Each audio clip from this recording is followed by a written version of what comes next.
Dulu, sebelum berlakunya syariat Islam di Aceh, hak keistimewaan Aceh masih terasa kental sekali. Misalnya, 3 hari ke depan setelah Hari Raya Idul Adha 10 Zulhijjah, masih berlaku hari tasyrik dalam kehidupan keagamaan orang Aceh. Sekolah dan kantor pemerintah diliburkan dalam 3 hari tasyrik itu. Demikian pula kegiatan dan aktivitas masyarakat lainnya secara umum di Aceh, juga dihentikan atau ditunda sementara demi menghormati hari tasyrik selama 3 hari setelah Hari Raya Idul Adha. Petani tidak mengerjakan sawah atau kebun selama masih dalam hari tasyrik. Pegawai pemerintah, guru tidak berdinas selama 3 hari dalam suasana hari tasyrik. Kedai-kedai dan warung-warung di Aceh baru buka kembali setelah hari tasyrik atau pada hari raya keempat Idul Adha. Semua itu masih berlaku dalam kehidupan keagamaan masyarakat Aceh sebelum berlakunya penerapan syariat Islam di Aceh. Setelah berlakunya syariat Islam di Aceh sekarang ini, kegiatan-kegiatan keagamaan seperti itu bukan malah diperkuatkan, tapi bahkan dihilangkan.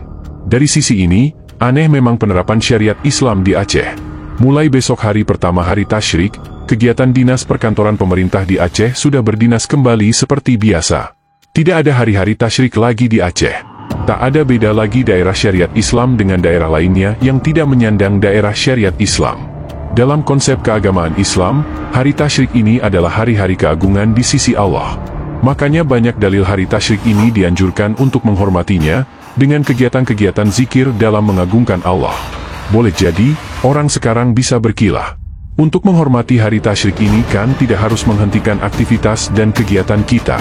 Di kantor, di sawah, di kebun, di pasar, kita kan juga bisa berzikir mengagungkan Allah.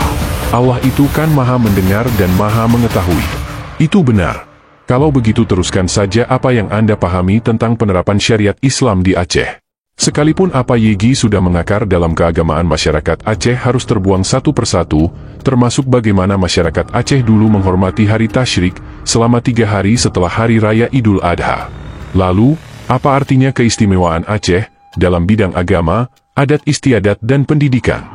Apa artinya kekhususan Aceh dengan syariat Islamnya, dan apa artinya undang-undang pemerintah Aceh bila keistimewaan-keistimewaan Aceh harus disamakan dengan daerah-daerah lainnya? Yegi tidak memiliki 3 undang-undang itu.